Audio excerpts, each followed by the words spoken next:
My name is Sarah Matthews. I'm 34 years old and I live in Austin, Texas, a city that's as vibrant and ambitious as I am. I moved here 5 years ago with nothing but a suitcase, a dream, and a laptop. I wanted more for myself than what I had growing up, and I was determined to build something of my own. Something real, something that meant something. So, I poured everything I had into my work. I started a boutique marketing agency. It wasn't easy at first, but it was mine. I built it from the ground up, with late nights and early mornings, making countless sacrifices. I didn't have a lot of friends, didn't go out much, didn't have time for anything other than the business. But I was okay with that. I had a purpose. I had a vision, and slowly it started to take shape. Then David came into my life. He was everything I wasn't. Confident, charming, smooth in a way that made people gravitate toward him. He'd been in business for years, had connections I couldn't even dream of. He was everything I thought I needed to take my agency to the next level. When he proposed the idea of us partnering, I thought it was perfect. We could build something massive together. I believed in him and us. We quickly became known as a power couple. We had it all, the business, the success, the respect. And more than that, I thought we had something real. Something I could trust. David was my partner in every way. He swore to me that we would always be in this together. That he would never leave. He promised me forever. I wanted to believe him more than anything. I trusted him completely. It wasn't just the business I was building anymore, it was a life I was building with him. We talked about the future, about growing old together, and for the first time, I felt like maybe I wasn't just a woman with a dream anymore. I was someone with a future. With him. And I was wrong. In the beginning, it was everything I had imagined. He was there, helping, guiding, and even more than that, supporting me in ways I didn't know I needed. I was a hard worker, but David made me feel like I didn't have to do it all alone. He was the missing piece to the puzzle I'd worked so hard to complete. But I couldn't see the cracks. Couldn't see how everything was about to fall apart. The promises he made, the future he sold me, it all meant nothing in the end. He took my business, he took my trust, and he left me with nothing but the mess of what I thought was a partnership. Nothing but the ruins of what I'd believed would last forever. We built something together. I could feel it in every corner of the office, the air crackling with possibility. I designed, created, crafted each campaign from scratch. David, with his charm and business savvy, brought in the clients. He had a way with people, a natural charisma that made anyone trust him. His network was vast, and he made sure our name was everywhere. It was a perfect balance. He handled the business side of things, I handled the creative side, and together we grew the agency faster than I had ever imagined. Our success felt like a dream. In the first year, we had doubled our revenue, expanded our team, and built relationships with some of the most reputable brands in the city. We weren't just running a business. We were building an empire. David made everything feel like it was possible, like we could take on anything. For the first time in my life, I wasn't just working hard for myself. I was working for us. We were a team, and that was everything to me. But the lines started to blur. At first, I didn't notice. The chemistry between us was undeniable. The late nights at the office turned into dinners at our favorite spots, just the two of us talking about everything, our work, our future, the life we would build together. We talked about expanding, growing, retiring early. And the future always had one thing in it, him and me. We weren't just a business partnership. We were partners in every sense. He made me feel special, cherished, like I wasn't just some worker bee behind a desk but someone worth building a life with. There were moments, intimate moments, that kept me hooked. We would finish a long day of work and he'd grab my hand, look me in the eye, and tell me that I was the one who made everything happen. He'd say, "We're unstoppable. Together we can do anything." I believed him. More than anything, I wanted to believe him. I thought we had it all, love, trust, success. But something started to shift. It wasn't immediate, not something you could point to, but over time, David began to withdraw. At first, it was subtle, just small things. He would take longer than usual to respond to emails, would get distracted during meetings. I brushed it off, thinking he was just tired or maybe overwhelmed by the pressure of our growing success. But as the months went on, his disinterest became more apparent. The meetings that used to be collaborative became one-sided, with him handling most of the decisions on his own. He would often make financial moves, large sums of money being transferred out of accounts, without consulting me. I told myself it was just the strain of expansion, that David was taking the reins so I could focus on the creative side. Maybe he was just handling things so I wouldn't have to. But there were moments, small glimpses, where I felt like something was off. When I asked him about the decisions he was making, he would brush me off, saying it was nothing to worry about, that it was all part of the plan. I trusted him. We were partners. Why would he lie to me? But as I watched him make those decisions, felt the distance growing between us, I should have questioned it more. I should have known that the same man who once promised me forever would soon become a stranger who would take everything I built, everything I trusted, and walk away without a second thought. But I didn't question it. Not then. I was too blinded by what I believed was a solid partnership, too caught up in the illusion of our shared success. And in the end, it was that trust, blind, unwavering trust, that would leave me in ruins. I still remember the day everything changed. It wasn't loud or dramatic at first. It was just a quiet, nagging feeling in the back of my mind that something wasn't right. But I had ignored it, too busy with work, too wrapped up in everything I thought we were building. I trusted David. I had to trust him. He was my partner, my other half. Or so I thought. It all started when I noticed a few discrepancies in the accounts, small, insignificant amounts at first, but enough to make me double-check the numbers. My heart sank when I saw it. Large sums of money had been withdrawn from the business account, and no one had cleared it with me. At first, I thought it was an error. Maybe there was a reason, maybe I'd missed something. But as I went deeper into the books, it became clear. David had been siphoning off funds for months. This wasn't a mistake. This wasn't a sudden decision. It was a carefully orchestrated act, one he had planned long before I caught on. He'd taken what I had worked so hard for, what we had built together, and stolen it, leaving no trace behind except the empty accounts. I felt sick, betrayed, blindsided. The man I had trusted with everything, with my heart and my business, had been quietly ruining me. I confronted him later that night, standing in our office. The same office where we had dreamed together of our future, of what we could accomplish. He stood there, looking calm, like this was nothing, like this wasn't the betrayal of a lifetime. My hands shook as I demanded an explanation. Where did the money go, David? I asked, my voice trembling. Why didn't you tell me? He didn't flinch. In fact, he had the nerve to defend himself. I'm doing this for us, Sarah. I'm securing our future. His voice was smooth, almost patronizing. You don't understand. This is just temporary. I've been making moves so we can grow. You'll see. But the words didn't make sense. If he was doing it for us, then why was it all happening behind my back? I pushed harder. David, we built this together. You could have come to me, but you didn't. Why? That's when his demeanor shifted. He grew defensive.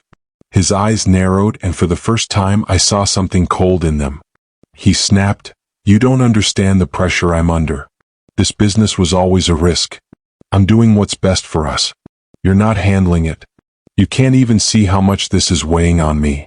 He continued to twist the truth, his words getting sharper, like daggers. Maybe you're just not cut out for this anymore. Maybe it's too much for you. Have you ever thought about that? The sting of his words hit harder than anything else. My mind raced. Am I not good enough? His accusation hung in the air like a heavy cloud. All those late nights, the sacrifices, the love and trust one had poured into our business. And now, here he was telling me it wasn't enough. The anger and hurt I felt mixed into a sickening confusion.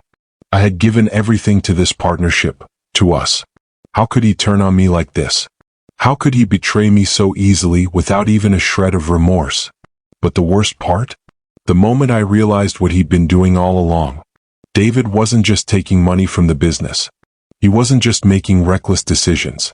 He was preparing to leave. All of this, the stolen funds, the growing distance, wasn't about saving our future. It was about his future. He had been planning to cut me out from the very beginning. The company we built? It wasn't ours anymore. It was his. And I was just the fool who couldn't see it. He had already set up his own business, his own empire, using our connections, our clients, and everything we had worked for. And just like that, he was ready to walk away, leaving me with nothing. My world shattered. The man I had trusted, the person I had believed in, he had used me. He had used everything I was to create something for himself. And in that moment, I realized how deep the betrayal ran. I had been living in a lie, trusting someone who was never truly mine to trust. I was alone. The crash came quicker than I could have prepared for. The reality of David's betrayal hit harder with every passing day. I tried to salvage what was left of the business, but without the funds, without the clients, and without the network David had built, everything crumbled. I had spent years building this agency. It was my baby, my dream. But all the work, all the late nights, the sacrifices, meant nothing when I was left alone to pick up the pieces. Clients began dropping off, one by one, realizing the instability of the agency. Without David's influence and connections, I was nothing more than a woman trying to save a sinking ship. Employees started to quit, their loyalty to the business and to me evaporating when they realized the truth.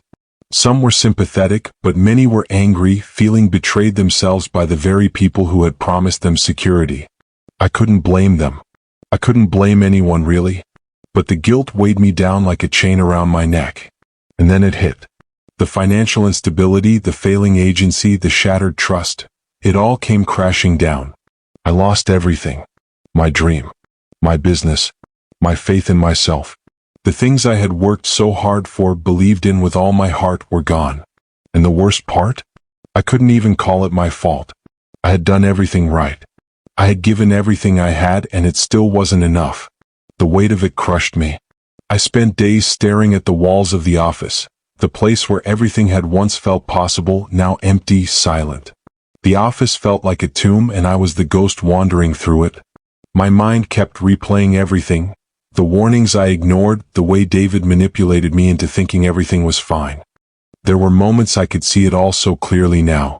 How I had given up my independence, how I had relied on him too much. I had thought we were partners in every sense of the word, but I had been a fool. I had trusted him with everything, and he had taken it all. I went through a period of isolation, weeks really, where I didn't talk to anyone. I didn't want to explain. I couldn't. The shame, the humiliation, the disbelief, it was all too much. I had been so sure of us, so sure of what we were building. But in the end, all I had was a shattered illusion. I found myself questioning everything. Was I weak for letting this happen? Was I naive to believe that someone could truly care about me, about us? I had poured so much into this business, into our future together, and now I had nothing. Nothing but broken pieces of a dream I would never get back. I couldn't shake the feeling that this loss wasn't just financial. It was personal. I had lost more than my business. I had lost my trust in people. In myself. How could I have been so blind? How could I have been so willing to let someone take control of my life? The road ahead felt impossible. I didn't know where to begin, didn't know how to rebuild from this wreckage. And all I could think was, where do I go from here? But even in the darkest of times, I couldn't let myself stay there forever. The only choice left was to pick myself up and keep moving forward. One step at a time, even if I didn't have the faintest idea where those steps would lead me. I could have stayed buried under the weight of my loss. I could have let it break me, let the bitterness consume me. But I knew one thing for sure. I wouldn't let David win. He thought he could ruin me, take everything I had, but what he didn't understand was that I wasn't just a businesswoman, I was a survivor. And I still had something he couldn't steal. My mind, my creativity, and my drive. So I made a choice. Instead of retreating into despair, I focused. I started planning. Not in some rash, impulsive way, but with careful, calculated moves. I was going to get back at David. Not with violence, not with destruction, but with business, the one thing I knew best. I was going to show him just how much I could rise from the ashes he thought he left me in. I began by studying his new business. I spent nights combing through every piece of information I could find. His company, now flourishing with the clients I had worked so hard to bring in, was far from invincible. I knew it, he was too proud, too reckless to build a solid foundation. I identified every crack, every weakness. His operation wasn't nearly as foolproof as he thought it was. And I was going to use that against him. I reached out to former clients, those who had stayed with me when the business was thriving, those who still remembered my work and my integrity. I didn't beg. I didn't plead. I simply told them my side of the story, shared the truth behind David's betrayal. I let them see who he really was, a man who had built his empire on lies, deception, and exploitation. Some were shocked, some were angry, and some, surprisingly, came back to me. The whispers started small, private conversations, discreet messages, but they grew. With every client I regained, with every former employee who came back to work with me, my power grew. I wasn't just rebuilding a business. I was rebuilding my reputation. Then came the strategic moves. I launched my own agency with a fresh, reinvigorated vision. I wasn't just trying to pick up the pieces of my old business. I was creating something new, something better. I took everything I had learned in the years I'd spent with David, and this time I built it on my terms. No more compromises, no more blind trust. I made sure my agency stood out. I used my network of old contacts, but this time it was all on my terms. I was stronger, more focused, and above all, I was in control. Every campaign, every pitch, every meeting, I led with confidence. I worked harder than I ever had, and slowly the momentum started to shift. Clients came to me, former employees came back, and I started to see my vision take shape once again. And then I took the final step, exposure. I used subtle, strategic tactics to let the world see David for who he truly was. Through quiet conversations, carefully placed information, and public revelations, I began to expose his deceit. I let the truth seep out, how he had manipulated not just me but everyone around him. I started to tarnish his reputation without ever having to directly confront him. I didn't need to. The people who mattered knew the truth, and that was all that mattered. I made sure to leave subtle clues everywhere. Articles, social media posts, anonymous tips to journalists. Each little detail, each little whisper, added more weight to the truth about him. And slowly but surely his empire began to crumble. I didn't need to destroy him physically. I didn't need to fight him face to face. I fought him with something far more powerful: truth, strategy, and the hard work he thought he could undermine. And in the end it was more than enough. David had underestimated me. He thought he could take everything from me, but in doing so, he made the mistake of thinking I was weak. What he didn't know was that I had everything I needed to rebuild. And this time I was doing it alone, on my own terms. David had always been the one in control, the one who dictated the terms of everything around him. But as his business began to falter, that smug confidence started to fade. Clients, once loyal to him, began pulling away. The whispers, the rumors, they were getting louder, and they were all pointing to the same person. Him. He had been exposed, and the truth was working against him. I knew it was only a matter of time before he would come for me. And sure enough, it didn't take long. He showed up at my office, storming in, his face twisted with anger and desperation. "What did you do, Sarah?" he demanded, voice thick with fury. "I gave you everything. I trusted you and you." I didn't let him finish. I had no need to. I was calm, collected, my eyes steady. He could shout all he wanted, but I had already won. "You took everything from me, David," I said, my voice cool and unwavering. "But you never took my will to succeed." I took a step closer, my voice sharp now. "I don't need you to make me strong. You'll never break me again." His eyes flashed with a mix of rage and disbelief, but there was nothing he could do. The damage had been done. I had rebuilt, and my new business was thriving, something he would never have the chance to take credit for. David stood there, defeated, as I walked away, leaving him to pick up the pieces of his crumbling empire. His reign was over. Mine had just begun. I stood in my new office, looking out at the city skyline. It felt like a lifetime ago that I had stood in the same place, consumed by betrayal, feeling like I had lost everything. Now the air was different, lighter. The weight that had once anchored me was gone. I had rebuilt my life from the ground up, stronger, more resilient, and fully aware of my worth. The woman who walked into this journey was nothing like the one who had walked out of it. The pain, the loss, had transformed me into someone who could never be broken again. I had done it all on my own, without anyone's help, and now I could finally see the future I had once dreamt of. As I stood there, A small smile tugged at the corners of my lips. The business was thriving and my heart was lighter than it had ever been. But more than that, I had taken control of my own destiny. Revenge wasn't about getting back at David. It wasn't about destroying him. It was about reclaiming my life, my power, my future. And for the first time in a long time, I was moving forward, on my terms.